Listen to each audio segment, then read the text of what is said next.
Bismillahirrahmanirrahim. Assalamualaikum warahmatullahi wabarakatuh.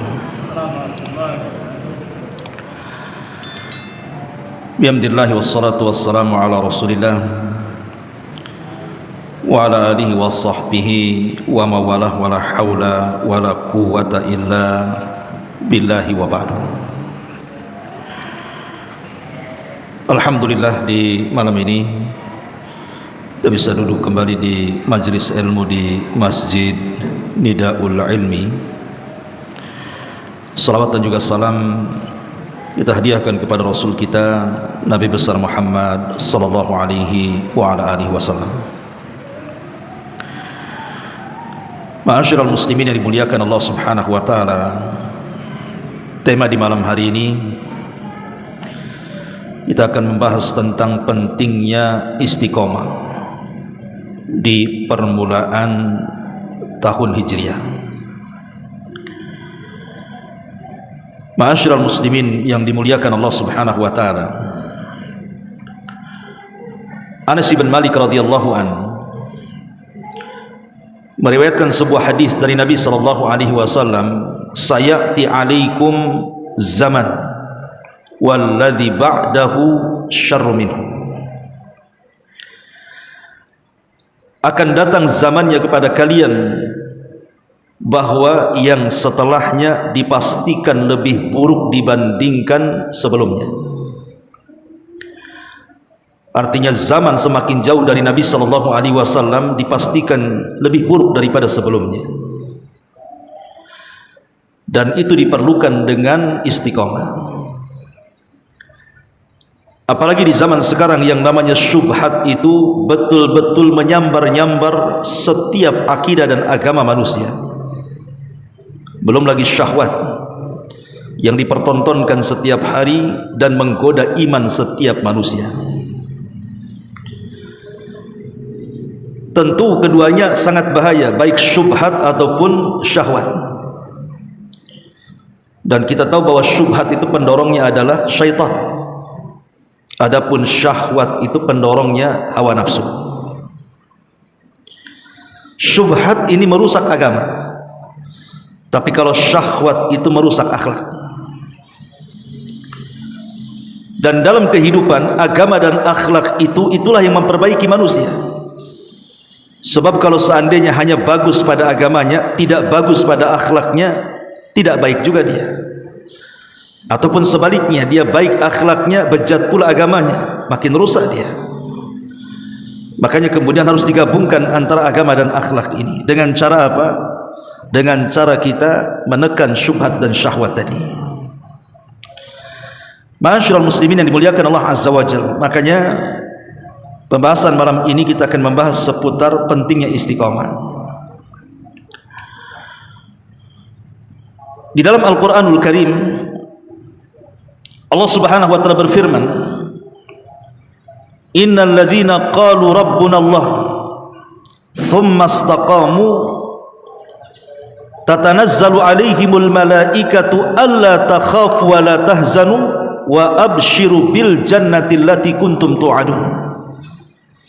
Surah Fussilat ayat 30. Allah Subhanahu wa taala mengatakan, sesungguhnya orang-orang yang mengatakan Rabb kami adalah Allah, maknanya setiap perintah Allah kita lakukan, setiap larangan Allah kita tinggalkan, setiap yang dihalalkan Allah kita nikmati, setiap yang diharamkan Allah kita jauhi. Itulah kata-kata Rabbuna Allah. Kemudian kita istiqomah di 4 perkara tadi: menjauhi larangan, menjalankan perintah, menikmati yang dihalalkan, menjauhi yang diharamkan.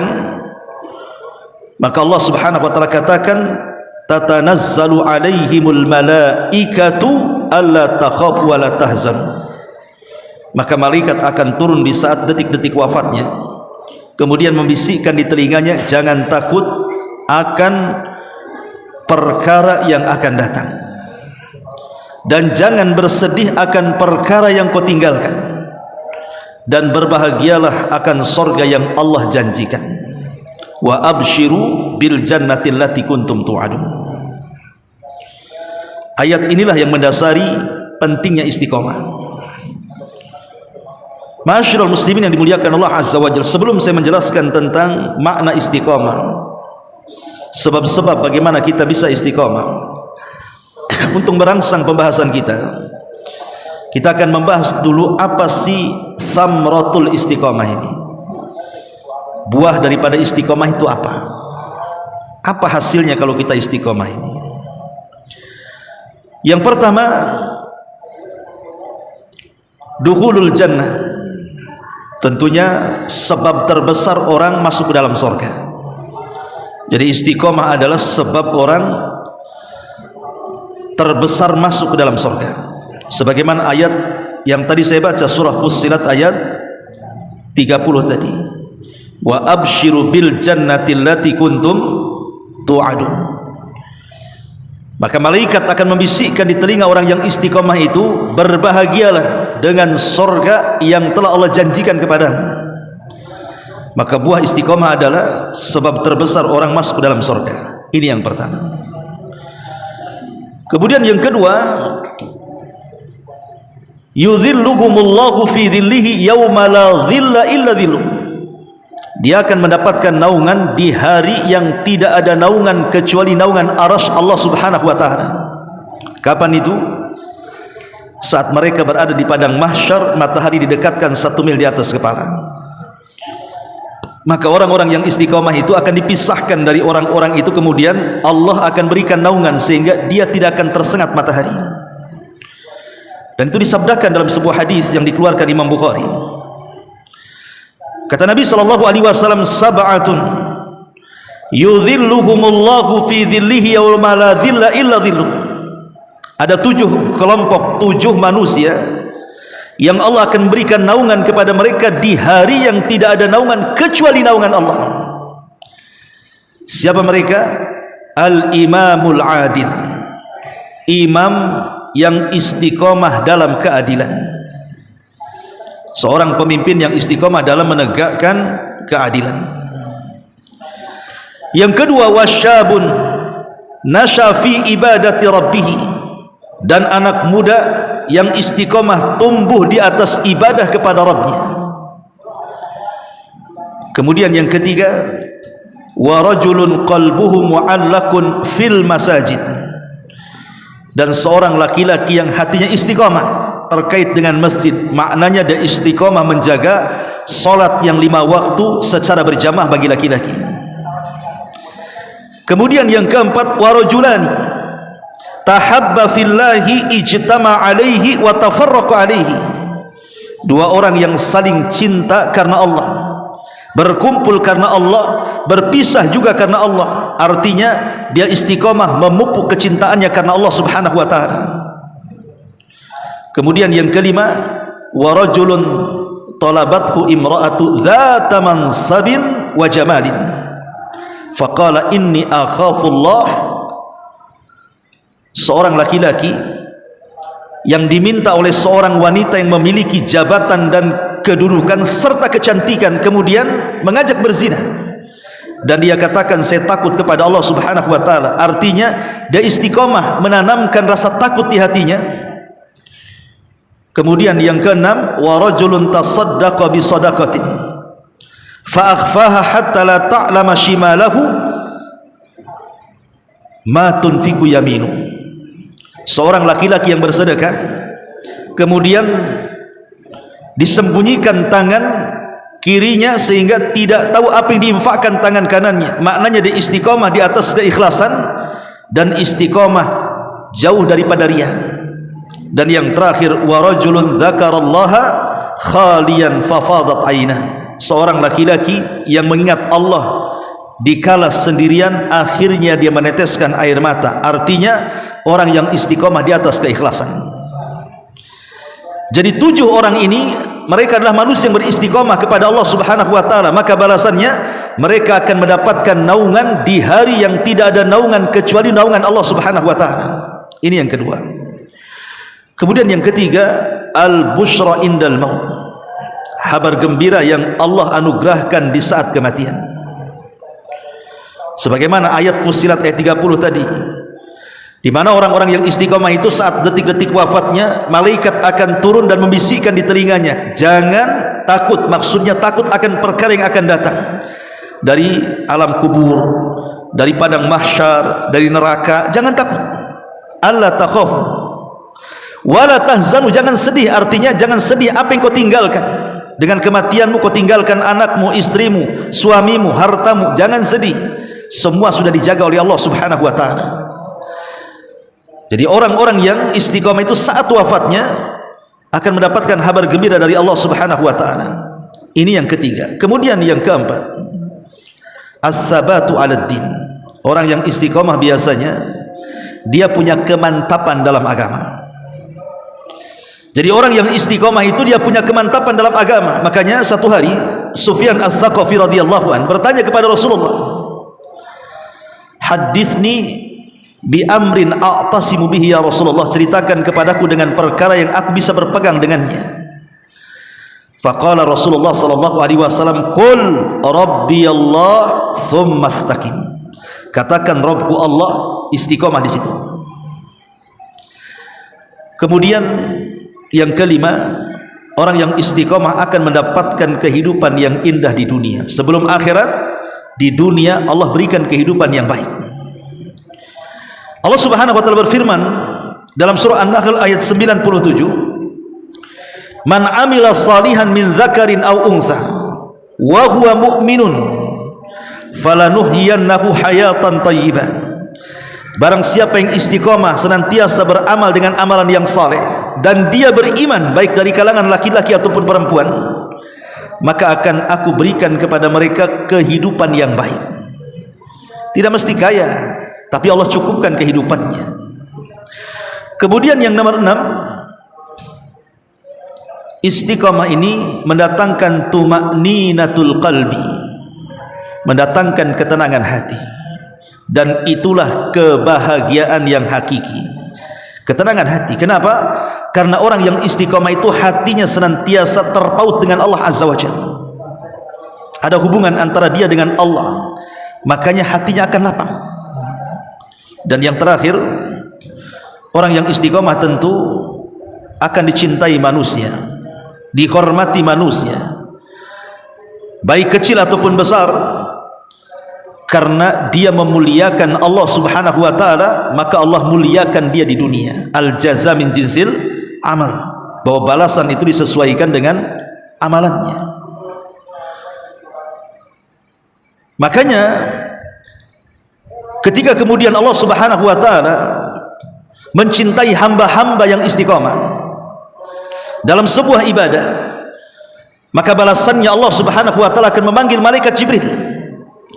Kemudian akan Allah katakan kepada Jibril, "Wahai Jibril, aku mencintai si fulan, engkau harus cinta juga kepada si fulan." Maka Jibril pun mencintai orang yang dicintai Allah Subhanahu wa taala. Maka Jibril kemudian mengatakan kepada seluruh malaikat bawahannya dan mengatakan, "Ya malaikat Allah, innallaha ahabba fulanan faahibbuhu." Wahai malaikat-malaikat Allah, dimanapun kalian berada, Allah sudah mencintai si fulan, maka wajib kalian harus mencintainya. Maka semua malaikat mencintai orang yang dicintai Allah. Ketika semua malaikat mencintai orang yang dicintai Allah, maka Allah akan tanamkan kecintaan kepada penduduk bumi. Lihat bagaimana orang yang istiqamah, mereka akan dicintai manusia, dicintai malaikat. Lalu apa fungsinya? Kalau seandainya kita ini dicintai malaikat dan dicintai manusia, ya jelas besar fungsinya. Bukankah yang mencatat amalan kita para malaikat?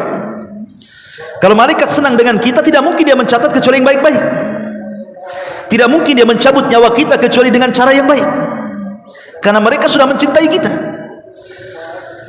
Adapun manfaat manusia mencintai kita itu dalam bentuk rekomendasi bahwa kita ini orang baik.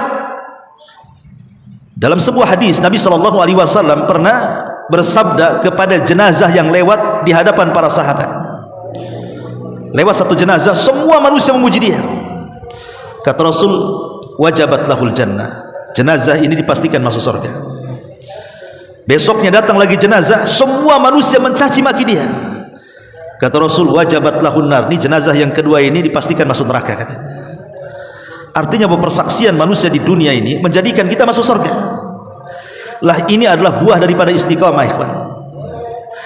Ma'asyiral muslimin yang dimuliakan Allah Subhanahu wa taala. Dan banyak lagi buah-buah istiqamah ini. Lalu apa saja yang bisa mendorong kita ini supaya tetap istiqamah? Karena tadi yang namanya syubhat dan syahwat ini setiap hari menyambar-nyambar. Lihat saja sekarang lagi diviralkan dengan tokoh Banten yang namanya Mama Gufron itu. Orang yang sakti mandraguna, bisa bicara dengan bahasa semut, bahasa cacing, bahasa ikan, bahasa apa lagi? Bahasa hudhud. Ya. Kira-kira antum percaya enggak? Pamannya saya ambil bendera, saya Abu Mairo bicara dengan bendera. Saya enggak antum? Oh, bohong Abu Mairo, masa bicara dengan bendera? Kita katakan si Gufron juga enggak percaya bicara dengan cacing. Karena kalimatnya sih itu saja kan. Seandainya cacing ketemu kecoa saja enggak nyambung tuh. Enggak mungkin komunikasi tuh. Ini antar binatang ya. Ini cacing ketemu kecoa, kira-kira ngobrol enggak? Enggak ngobrol. Karena satu binatang dengan binatang yang lain itu akan berbeda. Ya kecoa dengan sesama kecoanya, cacing dengan sesama cacingnya kan, enggak akan nyambung. Ayam ketemu kambing aja enggak nyambung. Ya. Jangankan binatang, antum saja, antum orang Jawa ketemu orang Flores, nyambung antum bahasanya? Enggak akan nyambung. Manusia saja yang beda bahasa enggak nyambung loh. Apalagi ini yang satu manusia, yang satu binatang pula, cemana nyambungnya? Maka dipastikan ini sebuah kedustaan dan ini syubhat namanya, ikhwan. Kenapa saya katakan syubhat? Karena diikuti orang banyak, bahkan santri-santri sebagian mereka bisa baca kitab pula, bahkan didukung oleh ormas besar dalam negara kita ini, dikawal pula kan begitu. Nah ini syubhat namanya. Orang kalau tidak punya akidah, ikhwatu fiddin, mungkin percaya saja. Apalagi kemudian dikatakan dia wali kutub. Ya, ada seorang buya itu sampai mengatakan, jangan dikomentari Mama Gufron ini, karena anda ini tidak levelnya katanya. Tidak levelnya. Anda belum masuk dalam areal perwalian katanya. Wali apa? Wali murid atau apa? Ya, jelas-jelas dia ngomong di YouTube. Kalau dia ngomong tidak di YouTube dan tidak mengatasnamakan Islam, terserah dia. Tapi ketika dia kemudian bicara di YouTube, disebarluaskan dan ada syubhat penyimpangan, maka sudah sewajarnya kita angkat bicara. Kita harus meluruskan, karena bagaimanapun sudah melenceng dari akidah Islam begitu jauh sekali, jauh, sangat jauh sekali, bahkan bisa menjerumuskan kepada kekufuran. Ajaran Mama Gufron bisa sampai kepada kekufuran, ya, karena itu setingkat lagi dia bisa ngaku bisa naik jadi nabi loh. Mama Gufron ini setingkat lagi itu bisa jadi nabi dia. Kenapa? Dia berguru 40 tahun sama Allah, bisa SMS sama Allah lagi, coba, bisa komunikasi dengan Allah, dia bisa mengintimidasi malaikat maut lagi. Ini kan luar biasa. Nabi aja tidak bisa mengintimidasi malaikat kan, dia bisa dia. Ini kan hebat namanya. Mungkar nakir aja bisa dia ngobrol sama dia. Ini syubhat, ikhwan. Belum lagi khurafat-khurafat yang datang dari sebagian oknum Habib. Ada sebagian oknum Habib itu mengarang-arang khurafat luar biasa, seolah-olah dia penjamin surga. Itu bisa lihat di YouTube itu, untuk mendoktrin bahwa dia ini seorang Habib keturunan Nabi SAW, dia harus menceritakan kisah khurafat. Padahal kalau dia memang mengaku keturunan Nabi SAW, harusnya dia orang yang paling memperjuangkan sunnah kakeknya, harusnya. Logikanya kan begitu. Karena dia dekat dengan Nabi. Kalau dia mengaku cucu Nabi, berarti silsilahnya lebih dekat kepada Nabi dibandingkan kita. Ketika lebih dekat dengan Nabi SAW, seharusnya dia lebih dekat dengan sunnah Rasul, memperjuangkan sunnah Rasul, membantah syubhat-syubhat dari perbuatan-perbuatan bid'ah dalam agama, dan begitu seterusnya. Harusnya mereka yang paling kencang di atas sunnah, karena nasabnya lebih dekat kan. Ini tidak, lebih banyak takhayulnya, khurafatnya. Ya kita katakan oknum lah, kalau tidak dikatakan semuanya kan itu. Ma'asyiral muslimin yang dimuliakan Allah Azza wa Jalla, soal kalian ngaku nasab sampai kepada Nabi itu urusan kalian. Benar enggaknya itu Anda akan bertanggung jawab di hadapan Allah, kan begitu. Tapi yang saya kritisi bukan itu. Ada sebagian oknum itu mereka menceritakan sebuah cerita dinasabkan ke dalam Islam, dan kisah yang diceritakan itu khurafat yang bertentangan dengan akidah Islamiyah. Itu masalahnya, ya. Ma'asyiral muslimin yang dimuliakan Allah Subhanahu wa taala. Belum lagi syahwat. Makanya di sini dipentingkan apa? Istiqomah. Lalu apa penyebab kita ini supaya bisa istiqomah? Pertama tentu doa. Doa itu silahul mukmin, senjatanya orang Islam. Makanya Nabi SAW selalu berdoa dalam doanya, ya muqallibal qulub tsabbit qalbi ala dinik. Wahai zat yang membolak-balikan hati, tetapkan hatiku di atas agamamu, di atas ketaatan kepadamu. Sampai salah satu istri Nabi itu bertanya, Rasul, kenapa engkau selalu berdoa dengan lafaz seperti itu? Pertanyaannya, apakah Nabi akan sesat, dibolak-balikan hatinya oleh Allah? Tentu tidak, kan gitu. Tapi Nabi SAW mengatakan kepada istrinya, bukankah hati setiap manusia ada di genggaman jari jemari Allah Subhanahu wa taala yang sewaktu-waktu Allah bisa membolak-balikan sesuai dengan kehendaknya. Makanya penting seseorang itu berdoa dalam setiap salat kita agar kita diistiqomahkan, hati kita dibolak-balikan dan tidak dibolak-balikan oleh Allah kepada kesesatan. Jangan sekelas saya, antum atau siapapun, sekelas Umar bin Khattab. Kurang apa Umar bin Khattab itu? Jadi disebut mulham. Mulham itu maksudnya saking cerdasnya pendapat Umar itu selalu dikuatkan wahyu. Jadi kalau Umar ngomong turun wahyu. Makanya Nabi SAW sampai mengatakan, kalau seandainya ada Nabi sepeninggalku, Umarlah orangnya. Tapi tidak ada Nabi setelah Nabi SAW masalahnya. Satu hari Umar bin Khattab radhiyallahu an menjinjing lembaran Taurat. Kemudian Nabi SAW nampak, ditanya, apa yang di tanganmu wahai Umar? Kata Umar bin Khattab, ini lembaran Taurat wahai Rasul. Lihat bagaimana reaksi Nabi SAW kepada Umar. Amutahawwikun anta ya ibnal Khattab, katanya. Apa kau sudah bingung wahai putra Khattab, Umar? Taraktukum alal bayda, kutinggalkan Islam ini dalam kondisi putih bersih terang benerang. Lailuha kanahariha, malamnya seperti siangnya. Kau masih kurang yakin dengan Islam sehingga harus bawa lembaran Taurat? Buang lembaran Taurat itu, cukup dengan Quran saja. Kalau sekelas Umar bin Khattab radhiyallahu an dikhawatirkan hatinya dibolak-balikan, dikhawatirkan dia jadi Yahudi gara-gara baca Taurat, sehingga Rasul mengatakan, apa kau sudah bingung dengan agamamu sendiri wahai Umar? Itu Umar dikhawatirkan berpaling. Apalagi kita, siapa kita dengan Umar bin Khattab yang memungkinkan sewaktu-waktu kita terkena syubhat kemudian sesat? Dengan sedikitnya ilmu yang kita miliki dan keroposnya akidah yang kita punyai, mudah saja diombang-ambingkan dengan syubhat itu, ikhwan. Makanya penting berdoa kepada Allah supaya istiqomah. Wahai zat yang membolak-balikan hati, tetapkan hatiku di atas ketaatan kepadamu. Ini yang pertama.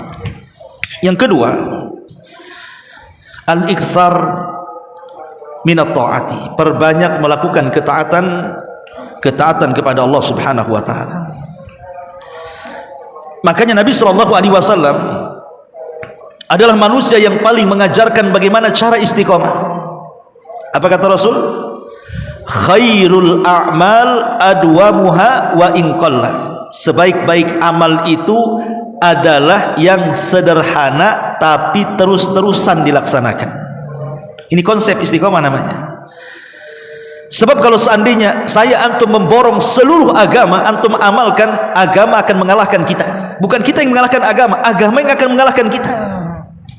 Seberapalah kekuatan kita ini memborong agama?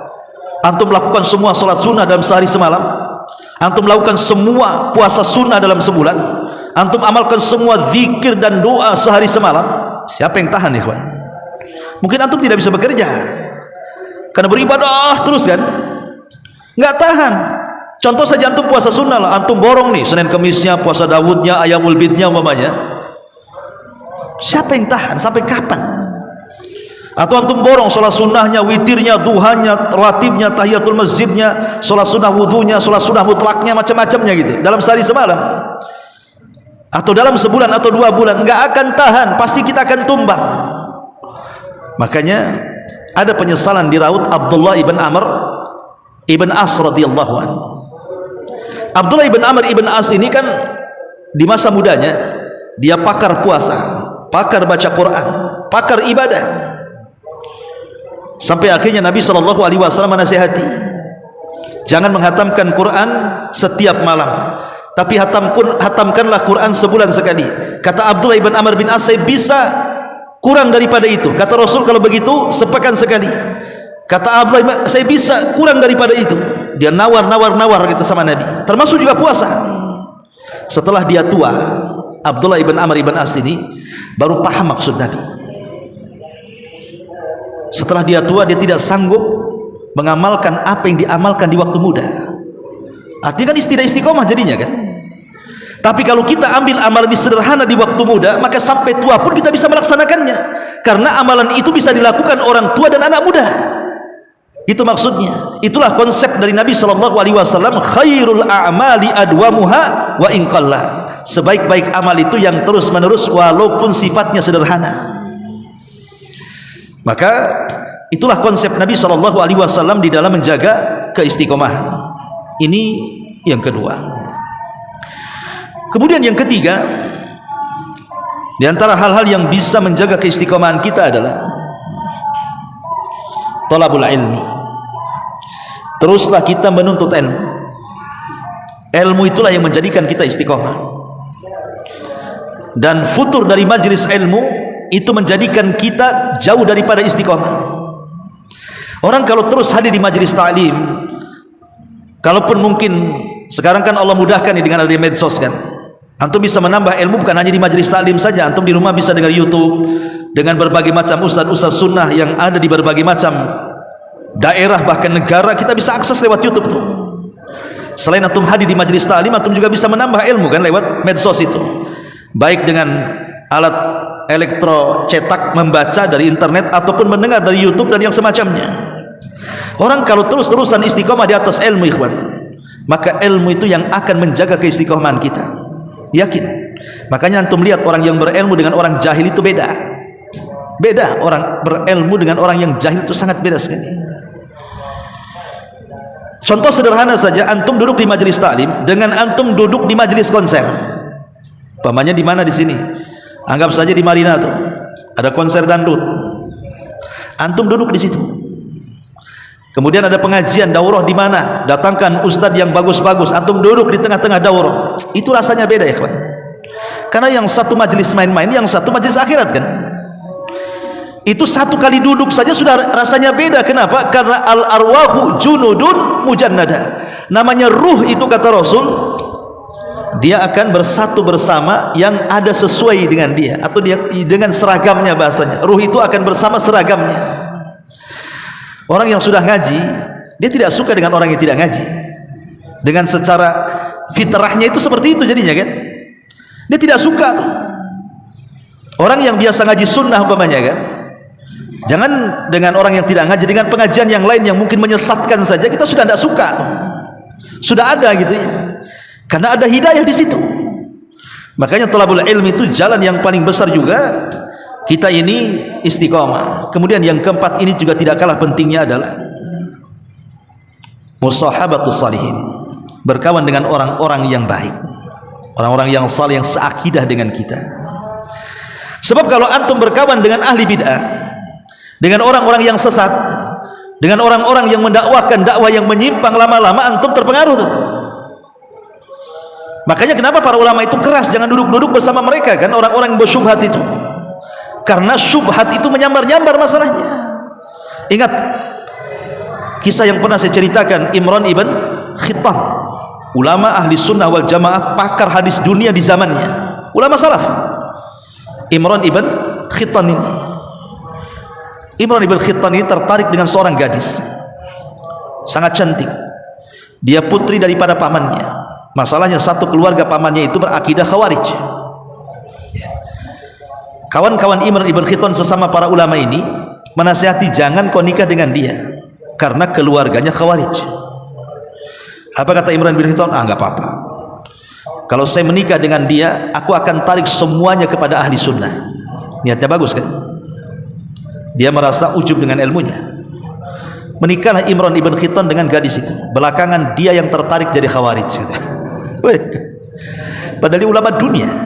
Lihat bagaimana syubhat itu menyambar-nyambar ya.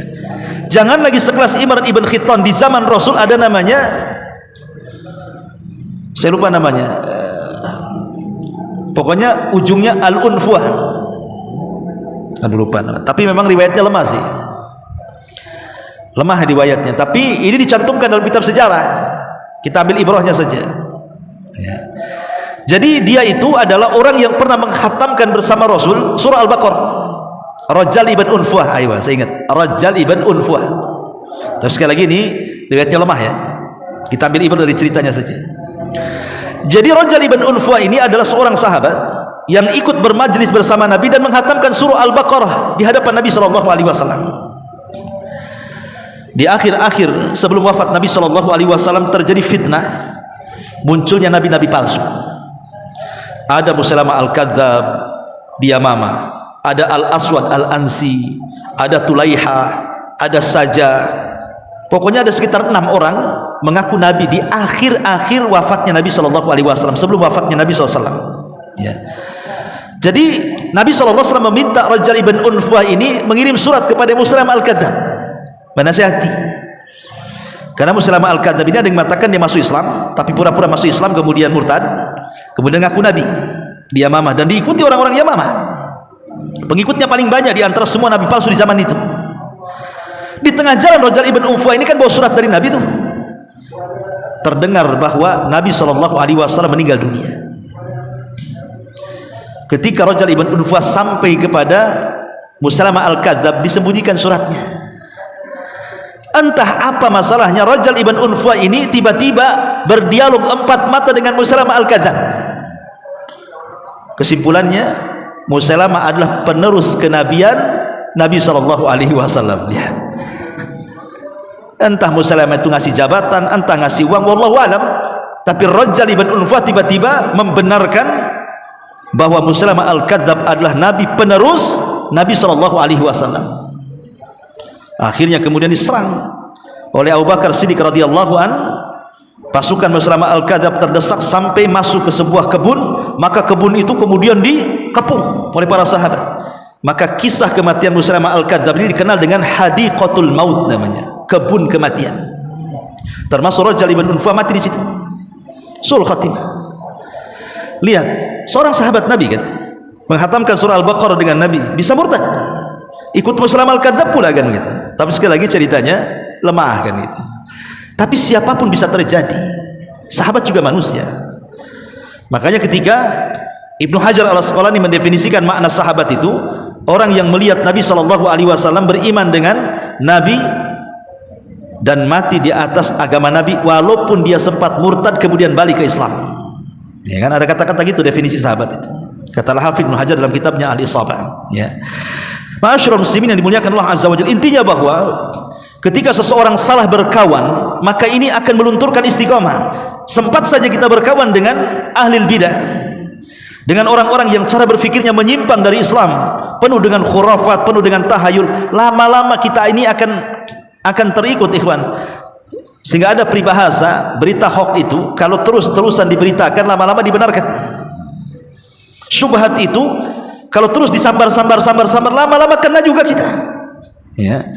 Makanya jangan berkawan dengan orang-orang yang akidahnya rusak. Berkawanlah dengan orang-orang yang seakidah dengan kita, karena hanya dengan itulah menyelamatkan istiqomah kita di hadapan Allah Subhanahu wa taala. Ini yang keempat. Yang kelima ya, juga di antara sebab istiqomah adalah idamatu qiraatil Quran bitadabburin wa khusyu'in, terus menerus membaca Quran dan tadabbur dengan Al-Quran. Jadi kalau bisa Quran itu bukan hanya sekedar dibaca, dihafal, tapi juga dipelajari, karena fahmul hudud khairun min fahmil huruf. Apa kata ulama? Pemahaman terhadap batasan-batasan yang ada dalam Al-Quran dari hukum-hukum baik perintah ataupun larangan itu lebih baik dibandingkan hanya memahami huruf per huruf, mempelajari tajwid, mempelajari makharijul huruf. Itu penting semuanya. Ilmu Quran itu termasuk sanad itu sangat penting, tetapi lebih daripada itu mempelajari Al-Quran, memahami Quran dengan tafsirnya jauh lebih penting lagi. Makanya ada istilah fahmul hudud khairun min fahmil huruf. Memahami hudud lebih baik daripada memahami huruf ya. Jadi bukan hanya sekedar menghafal, mempelajari qiraah, tapi juga gali isi daripada Al-Quran, karena itu inti Quran diturunkan untuk diamalkan, bukan hanya sekedar diibadahi bacaannya kan. Lah Quran itu sendiri adalah salah satu penyebab kita ini istiqamah. Secara singkat selanjutnya, mujahadatun nafsi bisidqin. Mujahadatun nafsi, bersungguh-sungguh melawan hawa nafsu. Karena di antara yang menjadikan orang tidak istiqamah itu karena mengikuti hawa nafsunya. Maka melawan hawa nafsu itu salah satu jalan menuju istiqamah. Kemudian juga al-fiqratu fil mauti, berfikir tentang kematian dan akhirat. Orang kalau berfikir tentang kematian, bahwa ada kehidupan setelah kematian, ada hisab setelah kematian, ada mizan setelah kematian, ada pembagian catatan setelah kematian, ada titian setelah kematian, ada surga, ada neraka setelah kematian, tentu orang itu akan istiqamah, ikhwan. Karena semua akan ada pertanggungjawaban di situ. Ini kalau saya tidak baik, wah ini bahaya. Nanti akan dipertanggungjawabkan di hadapan Allah. Makanya dengan terus mengingat akhirat, itu penyebab terbesar juga kita istiqomah. Kemudian juga di antara penyebab istiqomah adalah al-bu'du an kulli sababin min sya'nihi an yuqi'aka fil ma'siyati. Jauhi dari setiap sebab-sebab yang bisa menjerumuskan kamu ke dalam kubangan kemaksiatan. Karena maksiat ini yang menjadikan kita tidak istiqomah. Orang yang maksiat, ikhwan, pemanya orang itu istiqomah awalnya, salatnya, majelis taklimnya, baca Qur'annya, kemudian mulai dia tertarik dengan satu maksiat. Maksiat ini melahirkan maksiat yang lain. Jangan salah, ikhwan, maksiat ini pasti ada turunannya. Orang kalau sudah bermaksiat satu kali pasti ingin dua kali. Kalau sudah bermaksiat dua kali pasti ingin tiga kali, ingin 4 kali, 5 kali, 100 kali, 1000 kali. Begitu. Maksiat itu ada turunannya. Karena maksiat itu kan lezat masalahnya, lain dengan ketaatan kan gitu, berat gitu. Makanya untuk menaikkan iman itu lebih sulit dibandingkan menurunkan iman. Ibaratnya kalau antum naik gunung, itu kan agak sulit ya, ngos-ngosan. Tapi antum jegur dari gunung lebih mudah kan?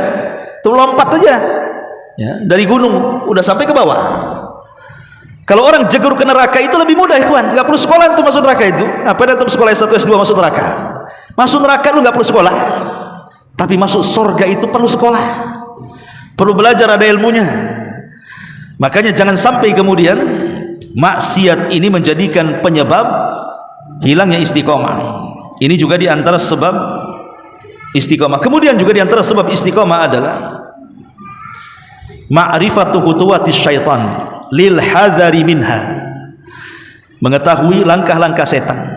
Ingat, setan itu kan punya langkah-langkah ya. Paling tinggi orang dibuat syirik. Tidak bisa syirik turun ke bawah dibuat bid'ah. Tidak bisa bid'ah diturun ke bawah disuruh dosa besar. Tidak bisa melakukan dosa besar disuruh dosa kecil. Tidak bisa dia melakukan dosa kecil disuruh dia disibukkan dengan perkara-perkara mubah. Tidak bisa disibukkan dengan perkara mubah, disibukkan perkara yang tidak afdal mengalahkan yang lebih afdal. Begitu. Makanya kemudian Allah Subhanahu wa taala mengatakan wala tattabi khutuwati syaitan. Jangan sampai kalian mengikuti langkah-langkah setan. Karena satu langkah setan antum ikuti, nanti terus langkah-langkah itu kita akan ada di belakangnya. Dan itu yang menjadikan hilangnya istiqomah kita. Kemudian juga yang menjadikan kita bisa istiqomah hifdzul jawarih anil muharramat. Jaga badan ini dari perkara-perkara yang diharamkan. Yang paling penting adalah al-lisan. Jaga lisan. Dia tidak berdusta, dia tidak ghibah, dia tidak namimah, dia tidak melaknat, dan begitu seterusnya. Apalagi sampai kemudian lisan ini mengeluarkan kata-kata dengan mendustakan agama, menyebarkan hadis-hadis palsu dan yang lainnya, maka itu lebih parah lagi. Makanya menjaga anggota badan termasuk lisan, ini salah satu penyebab juga seseorang itu bisa istiqomah. Termasuk juga dawamul iftiqari ilallah, Senantiasa kita merasa butuh dengan Allah. Jangan sampai kita merasa cukup. Kita ini abdun hamba yang sangat berhajat dengan Allah Subhanahu wa taala. Maka orang yang setiap detiknya berhajat kepada Allah Subhanahu wa taala, berhajat dengan pertolongannya, berhajat dengan nikmat dan rizkinya, maka pasti dia akan istiqomah. Dipastikan itu, karena dia berhajat dengan Allah Subhanahu wa taala. Dan banyak lagi tentunya sebab-sebab orang itu mendapatkan istiqomah di atas Islam. Ma'asyiral muslimin yang dimuliakan Allah Subhanahu wa taala. Sedikit kita mengkisahkan kisah-kisah orang-orang yang istiqomah. Saat Nabi SAW meninggal dunia, ikhwan, kita tahu bahwa kondisi para sahabat itu hampir mereka tidak yakin dan percaya dengan kematian Nabi. Jangan lagi Nabi yang meninggal. Kalau antum punya istri, kemudian antum cinta dengan istri, tiba-tiba istri mati mendadak, antum gak yakin istri antum mati, ya kan? Pasti tuh tiba-tiba mendadak gitu, meninggal gitu, ketabrak gitu ya. Kayaknya istri kita masih hidup tuh. Itulah yang dirasakan para sahabat ketika meninggalnya Nabi SAW. Seolah-olah Nabi masih hidup, sampai Umar megang-megang pedang dan mengatakan, siapa yang mengatakan Nabi meninggal, ku penggal lehernya. Dia tidak meninggal, kata Umar, dia sedang pergi 40 hari. Dia akan datang untuk mematahkan kaki tangannya orang munafik, katanya. Bahkan ketika Rasul meninggal, Ali seperti orang gila, Utsman seperti orang lemas. Hampir sahabat tidak ada yang bisa bangun. Coba datang Abu Bakar Siddiq radhiyallahu anhu, satu-satunya yang Allah berikan hidayah, mendapatkan ketenangan saat mendapatkan musibah besar kematian Rasul adalah Abu Bakar. Dia masuk ke kamar Aisyah Ummul Mukminin, putrinya. Rasul kan jasadnya ditutup oleh kain, dibuka kain kepalanya, kemudian Abu Bakar mencium keningnya. Kemudian Abu Bakar mengatakan, tibta hayyan wa mayyitan anta ya Rasulullah. Sungguh indah jasadmu wahai Rasul, baik engkau hidup ataupun mati. Kemudian Abu Bakar keluar. Umar masih ngancam-ngancam orang tuh. Maka Abu Bakar naik ke atas mimbar. Kemudian Abu Bakar Siddiq radhiyallahu anhu mengatakan di hadapan seluruh para sahabatnya. Kata Abu Bakar Siddiq radhiyallahu anhu, ayyuhan nas, man kana minkum ya'budu Muhammadan fa inna Muhammadan qad mat, wa man kana minkum ya'budullaha fa innallaha hayyun la yamut. Wahai manusia, siapa di antara kalian yang menyembah Muhammad, lihat Muhammad sudah mati. Tapi siapa di antara kalian yang menyembah Allah, maka Allah zat yang akan tetap hidup dan tidak akan pernah mati. Kemudian Abu Bakar membacakan sebuah ayat yang kata para sahabat seolah-olah ayat itu baru turun hari itu, padahal ayat itu sudah turun sebelumnya. Kata Abu Bakar Siddiq radhiyallahu an, Allah berfirman, maka Muhammadun, tidaklah Muhammad, kata Abu Bakar Siddiq radhiyallahu an, tidaklah Muhammad sallallahu alaihi wasallam meninggal dunia, dia dibunuh ataupun dia terbunuh. Apakah kalau seandainya Muhammad ini mati terbunuh, kalian akan lari ke belakang punggung-punggung kalian? Waman yanqalib ala akibaihi falan yadhurrallaha syai'a wa sayazzillahu syakirin. Maka siapa yang berpaling dari agama Muhammad, maka tidak memadaratkan Allah sama sekali, karena Allah hanya akan membalas orang-orang yang senantiasa bersyukur kepadanya. Lihat bagaimana Abu Bakar menyadarkan dengan membaca ayat ini, dan Abu Bakar berusaha untuk membuat istiqomah di hadapan para sahabat. Kan hampir futur para sahabat. Macam mana Nabi mati, macam mana Rasul mati, katanya. Siapa yang akan membimbing kami, dan begitu seterusnya. Tapi Nabi SAW itu kan sudah mempersiapkan, kata Rasul, iktadu iktadu mim ba'di, maksudnya ikutilah sepeninggalku Abu Bakar dan Umar, kata Rasul. Artinya Rasul sudah mempersiapkan orang-orangnya kan setelah sepeninggalnya kan. Nah makanya Abu Bakar mengatakan, sesungguhnya kalau kalian hidup menyembah Muhammad, Muhammad sudah mati. Tujuan kita bukan menyembah Muhammad, tapi tujuan kita menyembah Allah. Itulah hakikat Abu Bakar menanamkan istiqomah namanya. U'budullaha hatta ya'tiyakal yakin, sembahlah Allah sampai datang kematian. Makanya Abu Bakar mengatakan, siapa yang menyembah Muhammad, Muhammad sudah mati. Tapi kalau menyembah Allah terus-terusan, dialah zat yang tetap hidup dan tidak akan pernah mati. Itulah hakikat istiqomah yang diajarkan Abu Bakar kepada para sahabat dan termasuk juga kepada kita. Wallahu a'lam bishawab, karena sudah mulai masuk isya. Mudah-mudahan ada manfaatnya. Subhanakallahumma bihamdika asyhadu an la ilaha illa anta astaghfiruka wa atubu ilaik. Allahu taala alam. Assalamualaikum warahmatullahi wabarakatuh.